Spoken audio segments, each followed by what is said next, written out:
এই বর ও বধূকে ঐশ্বর্যমণ্ডিত করো হে অগ্নি, সম্পদ ও সমৃদ্ধি দিয়ে আশীর্বাদ করো।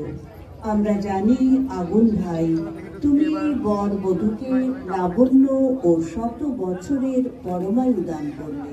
ओम अग्निरेतु प्रथमो देवताभ्य सोऽस्यै प्रजां मुञ्चातु मृत्युपाशात् तदयं राजा वरुणो नु मन्यतां यतेयं श्रीपौत्रमघं नानोदा स्वाहा।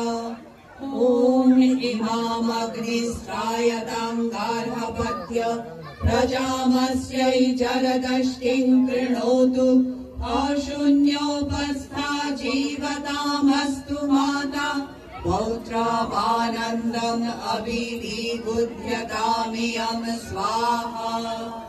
গার্হপত্য অগ্নিদেবের কাছে প্রার্থনা জানাই, এই বর ও বধূ যেন আনন্দময় জীবন কাটায়।